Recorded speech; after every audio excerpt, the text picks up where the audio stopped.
예, 오늘 원픽 시작하겠습니다. 자, 준비한 자료 화면 좀 부탁 좀 드릴게요. 네. 자, 이게 언제적 이제 말인지 아십니까? 2025년 6월 2일.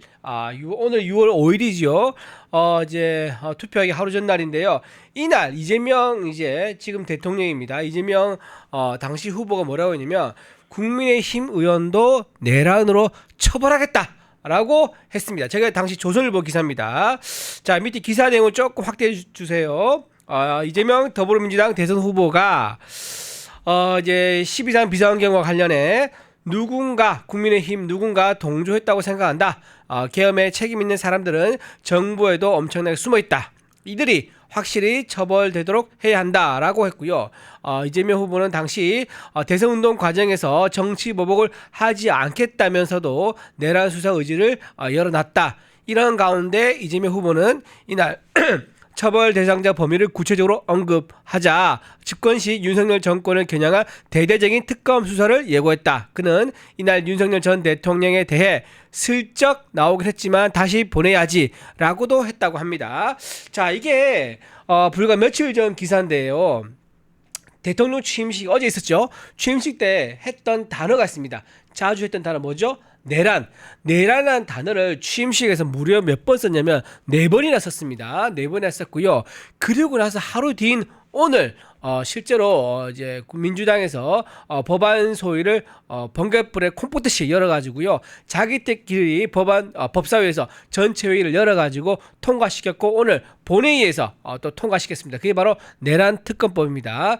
이 내란 특검법, 자, 말이 뭔가 내란 혐의에 대해서 수사하겠다, 이제 특별 검사를 하겠다, 이제 이런 내용이 있는데, 이 내란 특검의 범위라든가 또는 내란 특검의 규모라든가 이런 걸 보면 과연 정말로 내란 특검을 순수한 내란 특검이겠느냐, 아니면은 내란 특검이라는 명목으로 완전히 국민의힘을 분쇄시키는, 아니면 완전히 보수를 괴멸시키는 그런 정치 보복을 하는 것이 아니겠느냐, 이제 그런 얘기가 많이 나옵니다. 첫 번째로 지금 이제 특검이 당초에는 20명이었습니다. 근데 지금은 어떻게 되죠? 60명입니다. 당초 40명이었는데 여기서 20명을 늘려가지고 60명이나 됐습니다.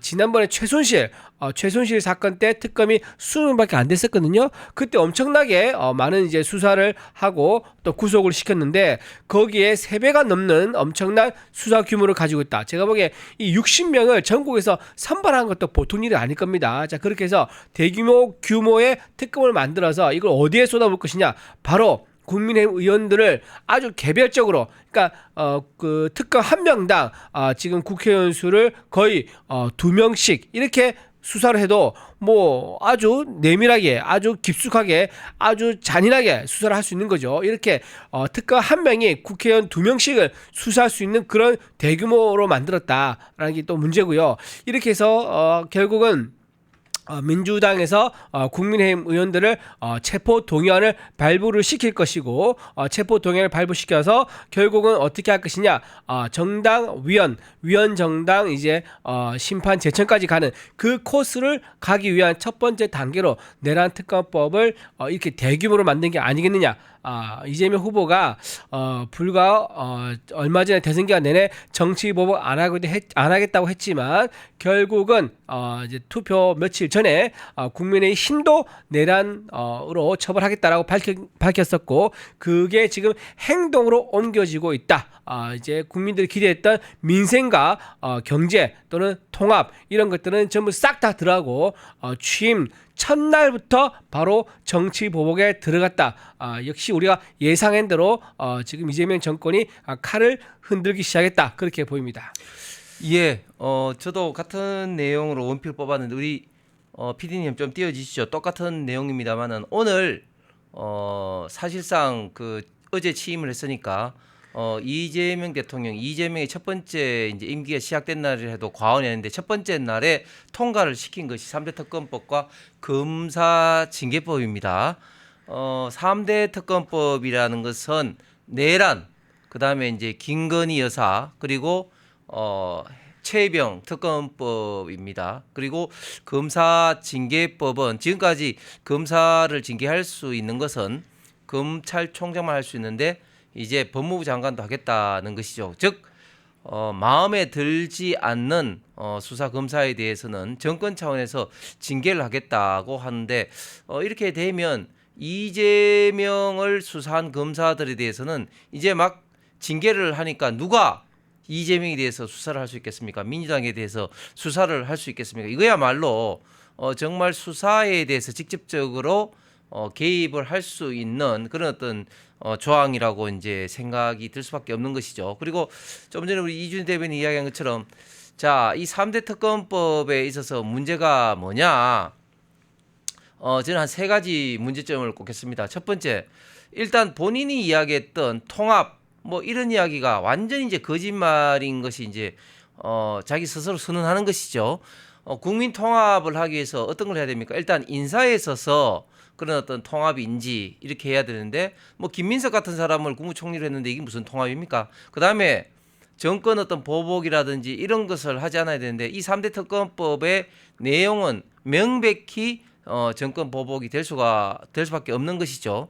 그리고 이 특검법에 관련해서 수없이 많이 거부를 했음에도 불구하고 또 취임 첫날에 이런 것을 했던 것은 결국 전 정권을 깡그리 이제 무시한다 뭐 이런 어떤 선전포고나 다름이 없는 것이죠. 두 번째 문제가 뭐냐면은 이 특검 추천이 통상적으로 여야 한 사람 한 사람 추천을 해서 대통령이 이제 임명을 합니다. 그런데 지금 어떻게 되냐면 특검 추천을 민주당 한 명, 그다음에 조국 혁신당 한 명이 추천해서 대통령이 임명하는 겁니다. 그러니까 완전히 이 특검 추천권에 있어서 통상적으로 여야 간에 저 국민의힘 한 명 어떤 추천권도 완전히 박탈을 했다. 이런 것이 이제 문제가 되겠고 세 번째는 이제 규모 면에서 지금 총 120명입니다. 세계 특검.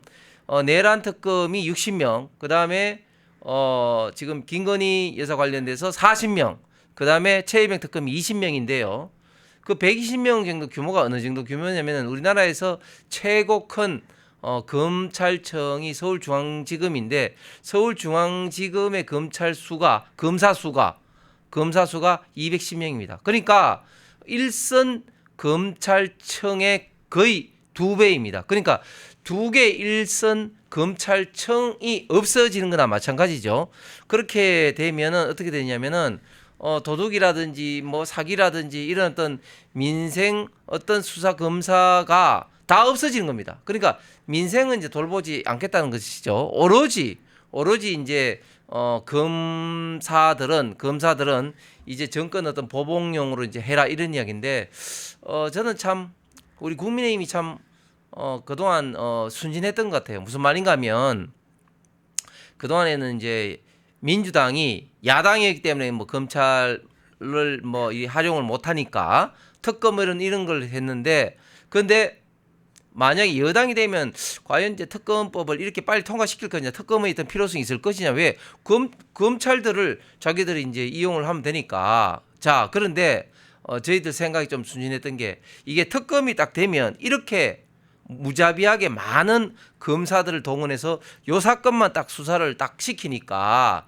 자연스럽게 더 많은 어떻게 보면 수사가 진행될 수밖에 없다. 그리고 이 수사 사항이 이 내란 수사라고 하지만 사실은 굉장히 범위가 광범위해질 수밖에 없습니다. 이게 신고한 것도 인지 수사도 다 지금 포함되는 겁니다. 그다음에 김건희 여사가 관련된 것은 어디까지 포함되냐면 지금 도이치모터스 건뿐만 아니라 지금 뭐 샤넬 백도 그렇고 특히 또 명태균 관련한 이런 공천 과정도 지금 다 지금 포함이 되어 있습니다. 그렇게 되면 우리 국민의힘의 어떤 정당 내에서 벌어진 이런 공천 과정까지도 샅샅이 보겠다는 거거든요. 그러면 이 정당의 어떤 이미지는 국민들이 어떻게 보이겠습니까?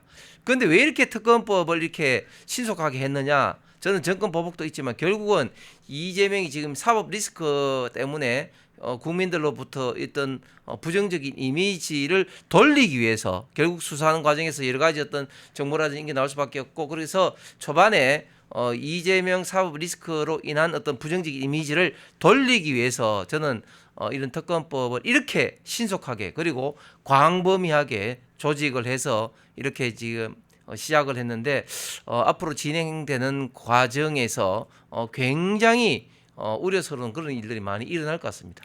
맞습니다. 지금 이제 방금 말씀 잘 하셨는데요. 지금 이재명 이제 대통령, 제 입에 좀 달라붙지 않는데 그 단어가 어쨌든 이재명 이제 대통령이 본인에게 지금 쏠려 있는 사법 재판 리스크가 살아있죠. 이제 6월 18일 날 이제 재판 이제 파기환송심이 열릴 예정이고 또 7월 달에 대북송 관련된 재판이 또 열릴 예정입니다. 본인 그때 열릴 때마다 본인에게 이제 시선이 많이 쏠리겠죠. 그거를 어떻게 분산시키죠? 더 큰 이슈, 더 자극적인 이슈로 시선을 돌리기 위해서 이렇게 내란 특검 대규모 검사 120명이나 동원하는 세 개의 특검을 만들어서 국민들에게 하루 종일 이 뉴스만 보도대로 이 소식만 전달될 수 있도록 하기 위해서 한 게 아니겠는가. 즉 자기에게 쏠리는 시선을 덮기 위해서 정치 공작용으로 이런 특검을 들고 온 게 아니겠느냐 생각이 들고요. 또 하나 아까 그 내란 특검에서 저는 아까 그 방금 의원님 말씀하신 것처럼 이게 대상의 범위가 굉장히 넓습니다. 국민의힘은 의원들 직접 겨냥할 수 있죠. 그리고 또 누굴 겨냥하느냐? 바로 조희대 대법원장까지도 겨냥을 할 수 있습니다. 조희대 대법원장까지 겨냥을 해가지고 조희대 대법원한테 만약에 수사의 대상에 들어간다라고 하면요. 직무 정지 또는 이제 직무 배제를 시켜가지고 잠깐 대행 체제로 갈 수도 있는 거예요. 자 그렇게 되면 이제 이재명 대통령이 원하는 대법원을 움직일 수가 있겠죠. 그런 식으로 가는 카드로도 아마 조희대 대법원장을 이제 묻기 위해서 압박하기 위해서 그런 카드로도 쓸 가능성이 있다라고 말씀을 또 드리고요. 또 하나 이제 김건희 특검법 관련해서는 지금 이게 원래 문재인 전 대통령 같은 경우는 김정숙 여사 관련된 수사를 하려고 하니까 어떻게 했습니까? 현재 법에 의하면 국회에 3분의 2 이상이 동의해야지만 대통령 기록물을 열람을 해가지고 수사를 할 수가 있는데 지금 이번에 어떻게 한다 그죠? 5분의 3, 즉 180명만 동의를 하면은 지금 윤석열 전 대통령 관련된 대통령 기록물을 열람해서 수사에 활용할 수 있도록 하겠다는 거 아니겠습니까? 자, 그러면 이제 김건희 여사만 할 것이 아니라 문재인 전 대통령 관련된 김정숙 여사도 동등하게 한다면은 그는 아마 국민들 다 공감을 할 겁니다. 근데 그러지 않고 똑같은 이제 영부인 관련된 의혹인데 김정숙 여사는 들여다보지 않고 김건희 여사만 들어보겠다. 자, 이거 이렇게 한다는 자체가 다분히 애초에 노골적으로 정치 보복을 하겠다는 것을 드러낸 것이다라고 저는 그렇게밖에 볼 수 없을 것 같습니다.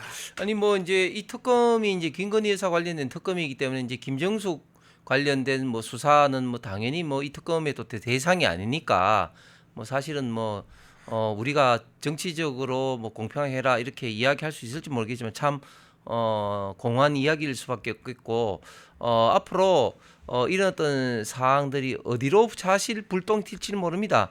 지난번 최순실 국정농단 20명에 불과한 그 특검에서도 잘 아신 것처럼 별의별 것들이 다 나왔습니다. 특히 이번에는 60명, 40명, 최이병 20명인데 지금 인지수사까지도 다 지금 허용을 지금 하고 있기 때문에 지금 신고 들어오는 뭐 다양한 것들에 대해서 이 검사들이 어떤 수사를 할지도 모릅니다.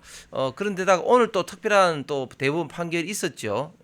이화영? 지금 이화영 전 경기 부지사의 불법 대북 송금에 대해서 대법원이 원심 판결 확정했습니다. 즉 7년 8개월 확정했습니다. 그러니까 그 속에는 800만 불 송금에는 이재명의 북한 방문 그리고 또 스마트 어떤 팜 건설 이런 어떤 것으로 인해서 이 800만 불을 이화영과 쌍방울이 북한에게 송금했다.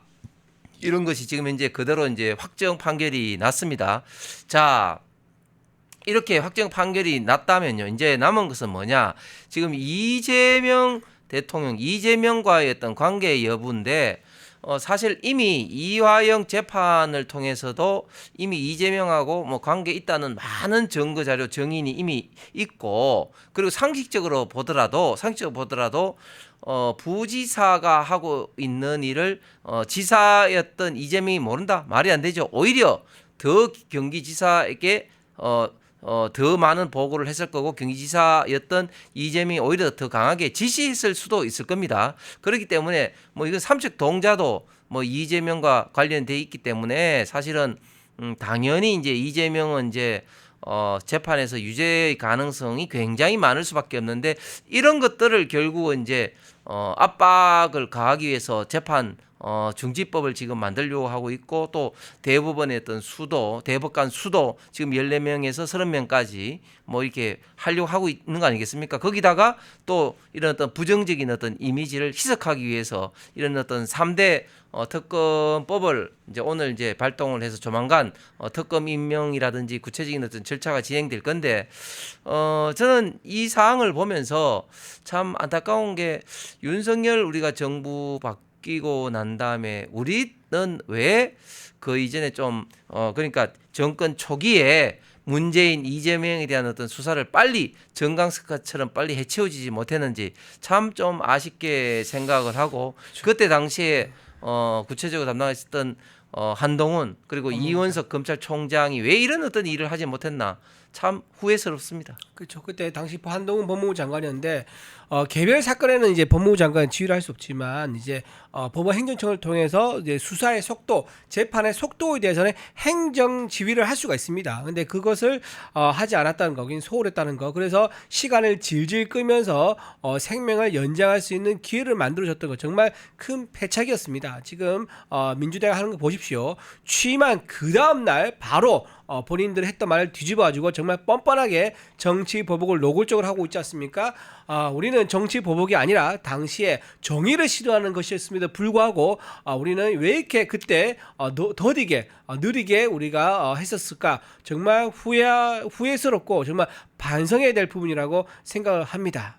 그때 당시는 이미 대장동이라든지 또 성남 통계 조작이라든지 또 뭐 많은 사건들이 이미 고발돼서 수사가 진행 중이었던 사건들이었습니다. 그렇죠. 네. 그렇기 때문에 사실 뭐 그것을 가지고 정치 보복이다 이야기를 하는 것은 민주당 좌파의 프레임이고 당시에 담당했었던 어떤 수사파트 이원석 그리고 한동훈 법무부 장관이 사실은 소홀히 한 것이죠. 참 지나간 어떤 버스였던 이야기인데 어쨌든 지금 앞으로 이 3대 특검을 중심으로 해서 본격적인 어떤 정치 보복과 동토의 계절이 이제 시작될 것 같습니다.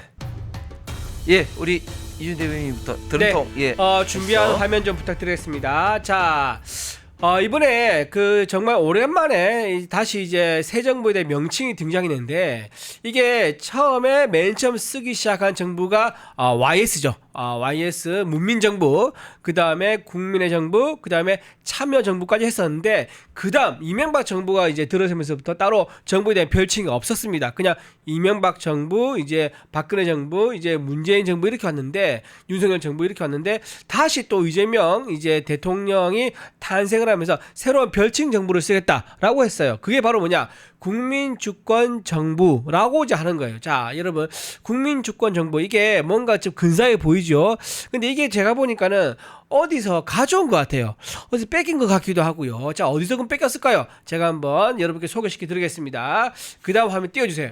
바로 저겁니다. 자, 위에서 좀 확대해서 좀 보여주시면 고맙겠습니다. 자, 베네수엘라가요 국민주권 정부를 사용했었습니다. 자, 밑에 아래 좀 화면 좀 보시죠. 자, 베네수엘라가 언제 썼느냐? 바로 우고 차베스가 이걸 쓰기 시작했는데요. 우고 차베스의 후계자인 니콜라스 마두로 정권 하에서 추진된 정치적, 경제적 이념과 정책을 중심으로 논의한다. 이게 바로 베네수엘라의 국민주권 정부에 대한 개념이라고 합니다. 차베스가 주도한 옛날 블라바르 혁명이라는 게 있습니다. 이게 뭐냐? 바로 21세기 사회주의. 그러니까 사회주의라는 것이 20세기 초에 볼셰비키 혁명부터 시작됐다고 볼 수 있는 거죠. 러시아에. 근데 그 이후에 사회주의, 공산주의 국가 실험은 실패했다라고 판정이 났었는데 그게 다시 21세기 가까운 1998년에 부활된 겁니다. 그래서 21세기 사회주의라는 틀 안에서 국민이 국가의 주권과 경제적 자원을 직접적으로 통제하고 참여하는 체제를 지향하는 것 이렇게 볼 수 있습니다. 그리고 아래로 좀 내려가 주시죠. 자, 이게 좀 더 자세한 설명인데요. 베네수엘라의 국민주권정부는 차베스가 1998년에 집권하면서 이때 처음으로 집권한 겁니다. 시작된 핵심 이념 중에 하나입니다. 국민의 정치적 권력, 그러니까 국가 주권이죠. 그리고 경제적 권력, 생산 수단을 직접적으로 소유하고 관리하는 것을 목표로 한다. 그리고 그 다음 연도입니다. 99년에 제정된 새 헌법, 제정헌법이라고 좀 부르더라고요. 여기서는요. 제정헌법을 통해 구체화됐고 그 제정헌법 안에 국민 주권 정부라는 개념이 들어가 있다고 합니다. 헌법 전문에는 민주적이고 참여적이며 국민이 주인이 되는 사회를 지향한다고 명시했습니다. 자, 이게 굉장히 그럴듯해 보입니다. 내용은 사실 다 단어 하나하나 떼어내서 보면은 다 그럴듯하죠. 민주적이고 참여적이고 국민이 주인이 되는 사회. 자, 이게 지금 어떤 식으로 해석이 되냐면요. 지금 이재명 대통령이 어떤 리스크가 있죠? 바로 사법 리스크가 있습니다. 전 세계에서 유례가 없는 전과 사범의 5개 재판을 받고 있는 후보자가 대통령으로 취임을 한 아주 이례적인 상황입니다. 자, 그러면 본인은 어떻게 생각하냐면요. 이 사법 리스크에 대한 불안감을 떨쳐버리기 위해서 새로운 개념을 만든 거예요. 뭐냐? 국민이 주인인 세상에서 국민들이 대통령을 뽑아줬다 그러면 나에 대한 사법 처리는 형사적으로 결정되는 것이 아니라 국민에 의해서 결정된다. 바로 그런 의미에서 국민 주권 정부라는 것을 개념을 차용했다. 이렇게 설명할 수 있는 거예요. 차베스가 실제로 본인이 관련돼 가지고 여러 가지 의혹이 있었습니다. 그리고 본인이 대통령 몇 번 했죠? 총 4번 했습니다. 4번을 하면서 대법관은 어떻게 했습니까? 대법관은 20명에서 32명으로 늘렸고 그 12명은 전부 다 자기 수와 같은 수족 같은 사람들 앉혔습니다. 그래서 본인이 4번 연임할 때 그거를 합헌 결정해 준 게 누구냐? 바로 자기가 수하들로 다 채운 대법원에서 그걸 합헌 결정을 내려줬고요. 또 이제 차베스가 집권하는 동안 어떻게 됐냐? 사망할 때까지 차베스가 죽을 때까지 이 대법원에서는요 차베스 정권에 반대하는 어떤 그런 판결을 내린 지 단 한 건도 없습니다. 무려 4만 5천 건이나 처리를 했는데 그 중에 단 한 건도 차베스에게 반대되는 그런 판결이 나온 적이 없다고 하는 거예요. 자, 그게 언제까지라고요? 차베스가 죽을 때까지.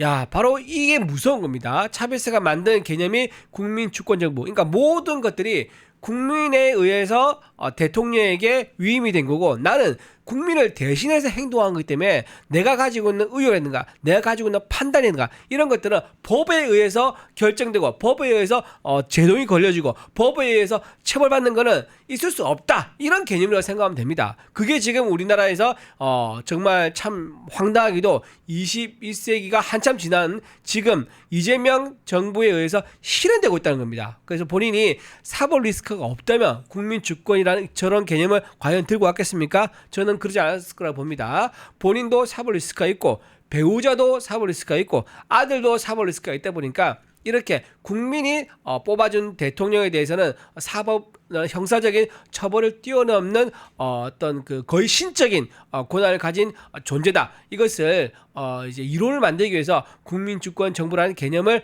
이번에 도입한 게 아니겠는가? 그렇게 여러분께 설명 좀 드려봅니다. 예, 당연히 이제 헌법 이제 1조의 대한민국 민주공화국이고 모든 권력은 이제 국민으로부터 나온다고 헌법에 분명히 이제 명시가 돼 있죠. 그리고 주권은 당연히 국민으로부터 나오는 게 맞습니다. 그런데 새삼스럽게 국민 주권 정부다 이렇게 이야기를 하는 것은 마치 인민정부인 것처럼 이제 모든 어떤 권력이라든지 모든 법과 제도라든지 이런 것을 기존의 어떤 자유민주주의 상권 분립 그리고 사법부의 어떤 독립에 의한 법치주의 이런 거보다는 그냥 인민정부식으로 그냥 해치우겠다 뭐 이런 어떤 내면의 어떤 그런 것을 이제 의미하고 있지 않나 저희들이 이렇게 이제 의심할 수밖에 없고 또 그런 것들이 지금 구체적으로 지금 현재 법원조직법이라든지 이런 것을 통해서 나오고 있단 말이죠. 그런데 또 웃기는 것은 뭐냐? 과연 좌파에서 국민들 그만큼 생각하느냐? 그것이 또 좌파의 위선입니다. 우리가 얼마 전에 좌파의 어떤 선민의식과 위선을 우리가 이제 그 유시민 작가 유시민의 어떤 말에 의해서 봤지 않습니까? 본인은 서울대 출신이니까 고졸학력, 여성 그리고 노동자에 대해서 어떻게 설란영 여사에 대해서 비판을 하고 뭐 그런 어떤 막말을 말했는지 우리가 똑똑히 기억하고 있고 그런 것들이 좌파에 기본적으로 깔려있는 선민의식이다. 그러니까 본인들이 필요할 때만 국민 주권이다 이렇게 내세우지만 이 속에는 그런 어떤 좌파들의 어떤 위선과 서민의식이 깔려 있다 이렇게 저는 생각을 합니다. 제가 던지는 드럼통은 지금 이제 임명되고 있는 이재명 정부의 김민석을 비롯한 내정자들에 대해서 제가 좀 언급을 하겠습니다. 어제도 간단하게 언급을 했습니다만은 자, 김민석이가 지금 이제 국무총리 내정자로 돼 있습니다. 자, 그런데 어제도 말씀드렸습니다만은 일단 국무총리는 기본적으로 행정 각부를 통화를 하고 지휘 감독을 해야 되기 때문에 행정에 대해서 잘 알아야 됩니다. 잘 알아야 됩니다. 그래서 역대 모든 국무총리들이 행정부의 장관이나 경험이 있거나 혹은 자치단체 장의 경험이 있는 사람이 지금까지 임명이 되었습니다. 그리고 본인이 이재명이 본인이 기본적으로 통합을 이야기를 한다면 어떻게 보면 통합의 가장 상징적인 존재가 국무총리 아니겠습니까? 그래서 윤석열 전 대통령 경우도 한덕수 전 총리를 임명할 때는 한덕수 전 총리 같은 경우 행정부의 경험은 물론이고 호남 출신에다가 또 노무현 대통령의 어떤 총리까지 했기 때문에 그런 어떤 통합의 상징성이 굉장히 있었지요. 그런데 김민석이가 과연 통합의 상징성이 있습니까? 그렇지 않습니다. 그렇기 때문에 일단은 어떤 본인의 경륜, 통합의 상징 면에서도 굉장히 부적합하다 이렇게 말씀드리고 또 두 번째는 김민석이가 어떤 그동안의 어떤 그 삶의 이력을 보여왔습니까? 본인은 뭐 지인으로 뭐 7억 뭐 이렇게 빌렸다고 하지만 그게 정치자금법으로 대부분 확정이 이제 됐었죠. 그다음에 그 이전에 또 SK로부터 또 2억 수수했기 때문에 그것도 또 집행유예를 받았습니다. 뭐 그런 걸로 인해서 한 18년간이나 정치 활동을 하지 못했습니다. 또 더 과거에는 어떻겠습니까? 미 문화원을 점거한 그런 어떤 이력도 있습니다. 그리고 또 새천년 뭐 NHK 그 주점에 간 그런 어떤 이력도 또한 있습니다. 그래서 이런 어떤 여러 가지 과거의 범죄 그리고 지금 현재 가치 지향점으로 봤을 때는 이건 누가 보더라도 반미 성향이 분명한 것이죠. 그리고 그 형인 김민웅 같은 경우도 가장 정말 유명한 어떤 좌파 단체를 이끌고 있으면서 어떤 이야기 진짜 굉장히 많은 악담을 하면서 특히 윤석열 정부가 탄생하고 인수위 단계에서부터 이 청계천에서 퇴진 내지는 탄핵 시민 운동을 했습니다. 그래서 그 집안이 뼛속 깊은 반미주의자다. 그렇게 이제 말씀을 드리겠습니다. 과연 이런 사람이 총리를 하는 게 맞겠습니까? 결코 통합을 위해서나 경륜적인 면에서나 그리고 과거의 어떤 범죄 이력이나 또 반미 가치 지향으로 봐서는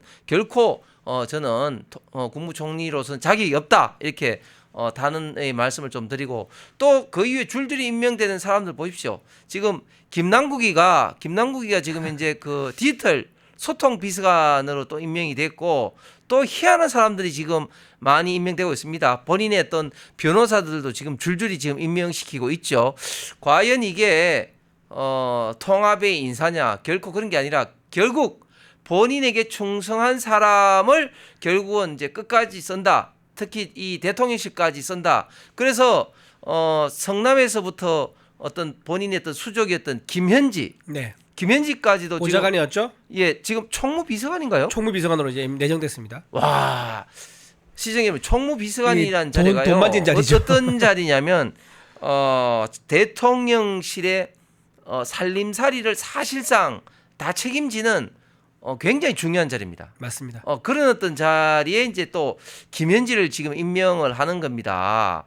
아, 정말 이런 인사를 보면 행정의 어떤 영향도 없고 그리고 뭐 가치적으로도 굉장히 좀 중립적이라서 통합의 그런 상징성도 없고 또 한 가지 유일한 한 가지 결국은 본인에게 충성하느냐에 따라서 인사를 한다는 겁니다. 그래서 그 이재명이 어떤 이야기했습니까? 본인은 좌파 우파가 아니라 실력파를 뽑는다 했는데 개뿔 실력파가 아니라 충성파만 뽑는다. 충성파만 뽑는다. 충견파죠. 예, 참 이런 인사를 보노라니 앞으로 이재명 정부의 지향점이 분명히 지금 드러나는 것 같습니다. 저는 김현지 보좌관이 총무비서관 간다는 소식을 듣고 아하, 이분이 나중에 결국은 정권 말기가 되면은 또 정권 말기 이전에 사고 날 수가 있겠죠. 옛날에 혹 기억나십니까? 노무현 정부 때 총무비서관 했던 분이 있습니다. 그분이 어떤 분이었냐? 노무현 이제 전 대통령이 고시공부를 할 때 고시원에 총무를 했었다는 하더라고요. 그분과 인연이 돼가지고 본인은 고시를 패스하고 그분은 이제 고시를 패스 안 했습니다. 그래서 나중에 결국은 본인이 이제 변호사 사무 차렸는데 그때 들어와서 이제 이제 사무장으로 일하면서 인연을 쌓아가지고 결국 대통령이 되면서 총무비서관을 데리고 왔는데 결국 어떻게 했습니까? 불과 몇 년 안 돼가지고 뒷돈을 받다가 걸려가지고 형사처벌 받았었죠. 총무비서관 자리가 어떤 자리냐면요. 한마디로 대통령실에 금고가 있다면 금고 열쇠지기 역할을 이라고 생각하시면 됩니다. 그 역할이 이제 김현지 보좌관이 하는 게 되는 건데 이거는 교도소 담장 위를 걷는 그런 자리라고 생각하면 좀 이해가 쉬울 겁니다. 그리고 또 하나 총무비서관 또 뭘 하냐면 인사도 직접 관리를 합니다. 인사 물론 이제 대통령 상급자의 이제 지시 따르게 하는데 인사에 대해서도 상당히 내밀한 정보를 많이 알 수밖에 없는 자리예요. 그렇기 때문에 만약에 인사 문제가 생긴다든가 또 인사 비리가 생긴다든가 하면은 굉장히 나중에 형사처벌 가능성도 높은 자리다. 돈과 인사에 관련된 부분을 담당하기 때문에 이런 사람을 김현지 보좌관에 앉혔다는 거 상당히 뭔가 내밀한 것들을 많이 할 의도가 좀 보인다는 거 이렇게 좀 말씀을 좀 드리겠습니다. 그러니까 그 정부의 인사를 하는 것은 이제 인사비서관이 이제 따로 있습니다만은 이 대통령실의 인사를 하는 것은 총무비서관이 사실상 다 하게 됩니다. 그만큼 대통령실의 인사 그리고 예산을 다루는 어마어마하게 중요한 자리입니다. 사실상 차관급이지만 실세 차관급이다 이렇게 인식을 하면 될 것 같은데 과연 김현지가 그럴 만한 어떤 영향이 되느냐? 딱 한 가지 영향이 되는 것은 지금까지 이재명을 성남시장부터 시작해서 모든 어떤 비밀을 알고 있고 진짜 모든 어떤 일들을 다 했던 사람이라는 거죠. 그래서 지난번에 이재명이 이제 국회의원 시절에 이제 수사를 들어가고 할 때 그리고 체포 동의안할 때 어떻게 했습니까? 이제부터 전쟁이다 이런 어떤 문구가 그때 드러났었는데 그만큼 또 이재명 대통령과는 굉장히 또 사실상 어떤 한 몸일 정도로 가까운 어떤 그런 어떤 사람입니다. 그런 사람이란 거 빼고는 사실은 어떤 총무비서관으로 할 이유는 하나도 없는데 이제 이재명 정부의 인사의 기준이 좌파, 우파, 실력파라는 본인의 말이 얼마나 거짓말이라는 게 지금 드러나고 있다. 오로지 기준은 아부 조금 유식한 말로 하면 어떤 충성에 따라서 결국은 이제 모든 것을 임명한다 이런 어떤 상황인데 참 이렇게 되면 뭐 이재명 어떤 정부를 떠나서 우리 대한민국이 앞으로 참 어떻게 될지 참 걱정이 많이 됩니다. 자, 이제 총무비서관 하면서 아까 제가 노무현 정부 때 사례를 좀 말씀드렸잖아요. 그 좀 구체적인 사례를 좀 찾아봤는데 그때 당시에 이제 노무현 정부 있던 최모 전 총무비서관이 있습니다. 그 총무비서관은요 당선 축하금으로 22억을 받은 혐의로 구속이 됐습니다. 그리고 아까 제가 말한 그분 있지 않습니까? 그분은 정모 이제 총무비서관인데 아까 방금 말씀드린 최모 총무비서관의 후임으로 이제 정모 비서관이 들어왔는데 그분이 바로 노무현 전 대통령과 아주 오랜 인연이 있던 분입니다. 근데 이분이 뭐 어떻게 했느냐?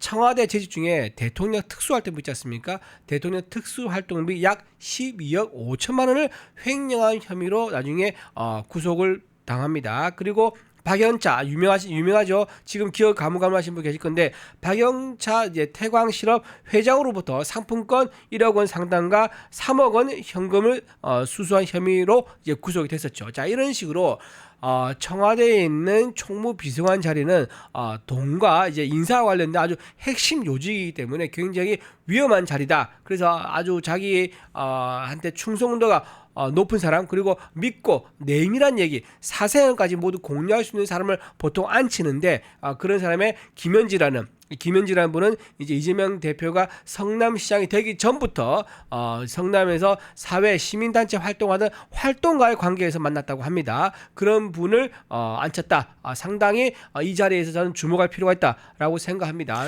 김남국이가 디지털 소통 비서관으로 가서는 그 이 코인 거래를 가상화폐. 네, 그러니까 코인 거래를 뭐 안 할지 모르겠어요.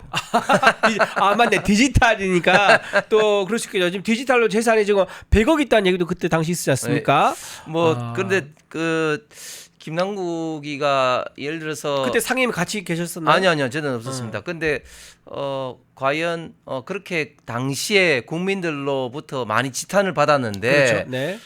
사실 그때 당시에 특히 젊은 층으로부터 김남국이 그런 어떤 그 어떻게 보면 좀 그 위선, 예, 가난 코스프레 예, 했잖아요. 뭐랬습니까? 양말이라든지 깨면 씻고 라면 얘기를 먹는다 씻고 이러면서 그래서 후원해달라. 그래서 그 정청래 그때 유튜브에 와서 그 후원을 부탁하면서 한 푼 줍쇼 하라니까 또 따라서 한 푼 줍쇼 하면서 굉장히 가난한 코스프레를 이제 했는데 그렇죠. 나중에 알고 보니까 100억이야. 이게 엄청나게 이 코인 부자라는 게 드러났고 심지어 상임위에서도 그렇게 이제 코인을 거래했고 이런 것 거래했죠. 때문에 당시 국민들로부터 엄청나게 비판을 많이 받았잖아요. 그때 이태원 참사 관련돼 가지고 상임위가 열렸었는데 그렇죠. 그때도 이제 여러 번 거래를 한 게 또 그렇죠. 이제 확인이 됐었죠. 그렇죠. 그런 사람임에도 불구하고 또 디지털 소통 비서관은 또 임명을 또 한 거죠. 그렇죠.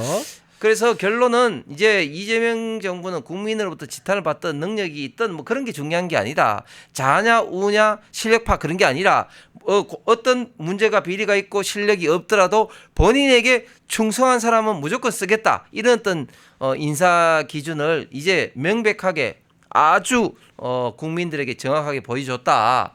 이런 것인데 이런 것들이야말로 정말 드럼통이 시원하게 던지고 싶어서 제가 뽑아왔습니다. 자, 오늘 이제 어떤 일이 있었냐면 정청래 의원이 라디오에 나왔다 그래요. 지금 이재명 이제 대통령이 인사를 막 하고 있으면서 지금 모든 언론사가 이제 대통령실발 이제 단독이나 속보 기사를 많이 다루고 있지 않습니까? 핵심 인사거든요. 과연 누가 내가 이끄느냐, 어느 부처에 가느냐, 이제 이런 것들인데 정청래 의원이 라디오에서 이런 말을 했다고 합니다.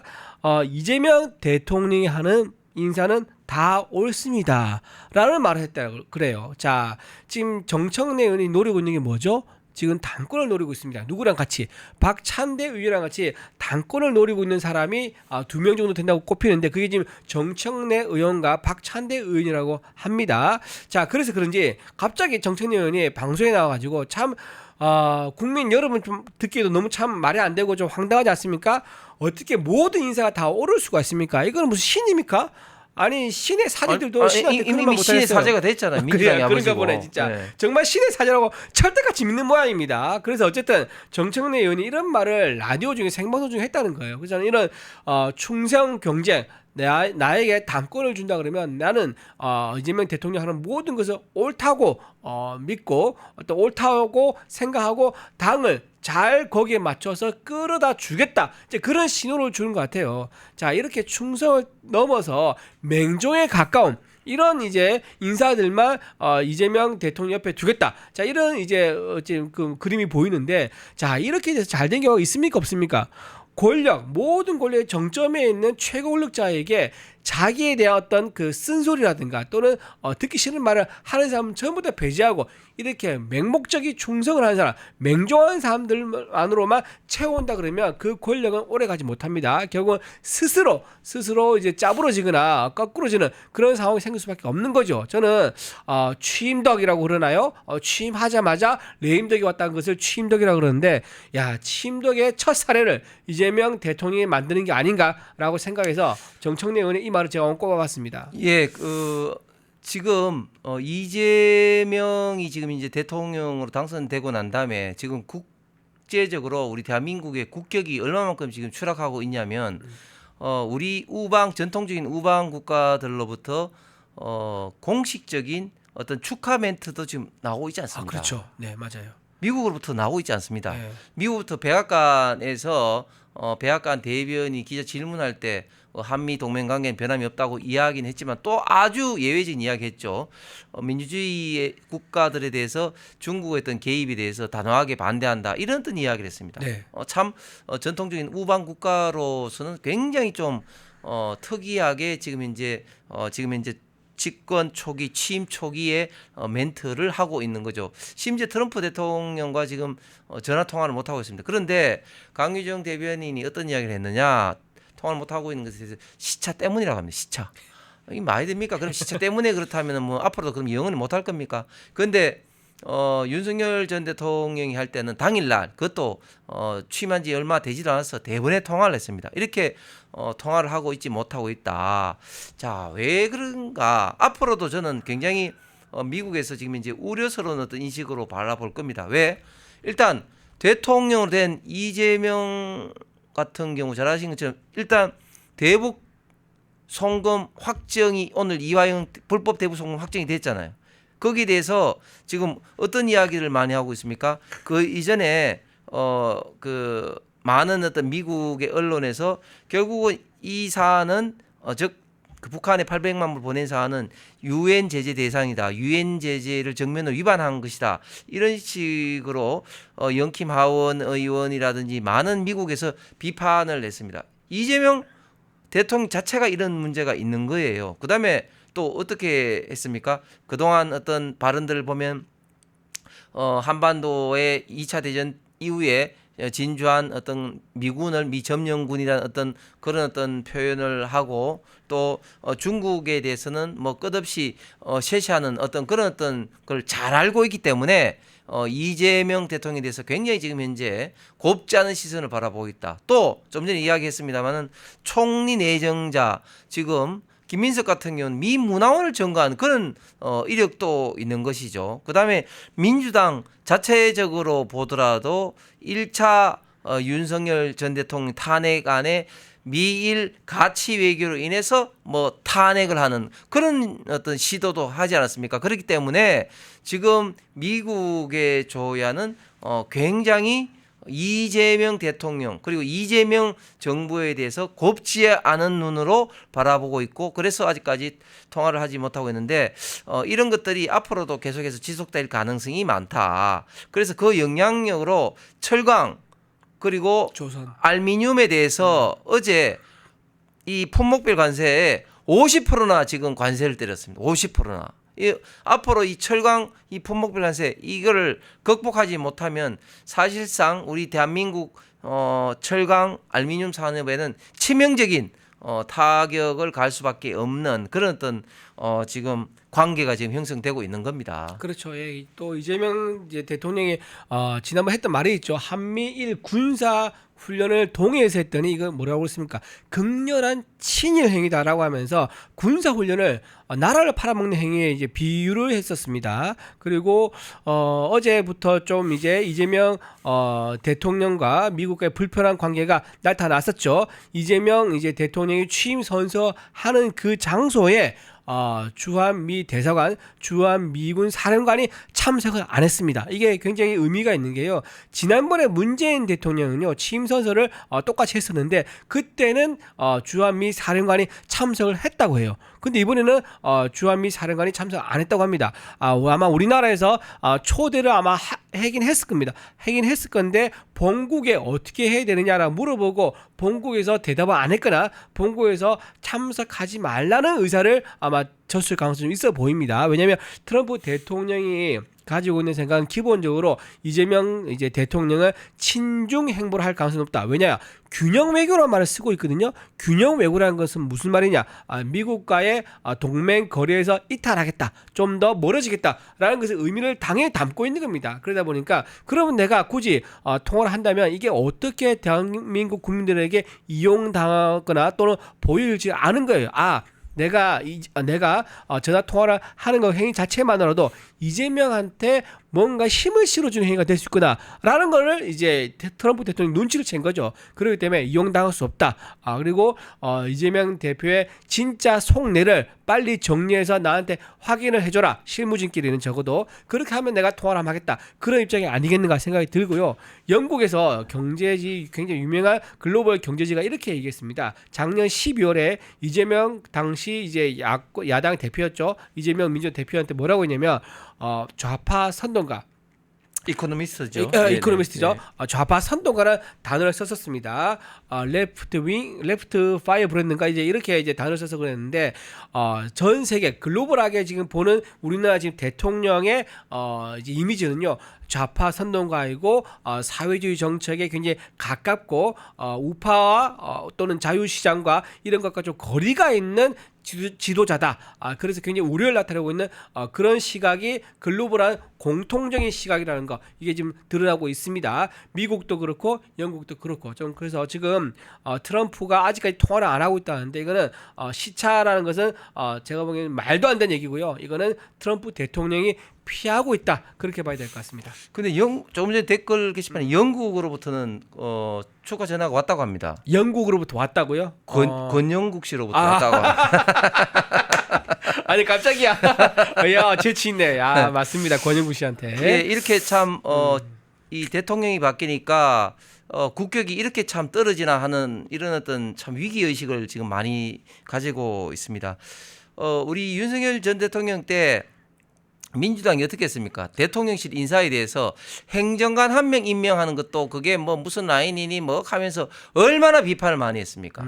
우리가 지금 기억이 생생합니다. 뭐 이준 대변인이나 저도 TV 방송이 많이 나가기 때문에 TV 방송 할 때마다 그런 어떤 이슈를 가지고 토론을 했습니다. 자, 그런데 지금 김남국, 김현지 같은 사람이 이제 행정관이 아니라 가장 핵심적인 라인 비서관에 들어갔습니다. 비서관. 자, 우리가 이런 걸 가지고 우리가 싸워야 됩니다. 싸우지 않으면 또 그냥 넘어갑니다. 우리가 당했던 거 10분의 1만이라도 좀 문제 제기를 저는 해야 된다고 보고 특히 지금 벌어지고 있는 우리 국가적인 손실, 이미지 이런 어떤 타격에 대해서는 정말 국민들이 참 불행해질까봐 저희들이 참 우려스러운데 이런 점도 우리가 끊임없이 문제 제기를 좀 해야 될 것 같습니다. 앞으로 이재명 정부에서 오늘 이제 드디어 시작된 3대 특검을 통한 무자비한 어떤 정치 보복 그리고 앞으로 계속해서 윤석열 전 대통령이 거부했던 악법들 많죠. 노란봉투법이라든지 또 양국관리법이라든지 이런 걸 통해서 얼마나 우리 대한민국의 경제 그리고 대한민국 미래를 어렵게 할 것인지 참 생각을 해보면 굉장히 마음이 무거운 하루입니다. 그럼에도 불구하고 내일 또 태양은 뜨기 때문에 희망을 가지고 우리 시청자 여러분들 오늘 밤 편안하게 쉬시면서 저희들은 더욱더 열심히 노력하겠습니다. 펜앤마이크에서 추천하는 영상도 보고 가세요. 다른 영상도 즐기시려면 구독 버튼을 꼭 눌러주세요.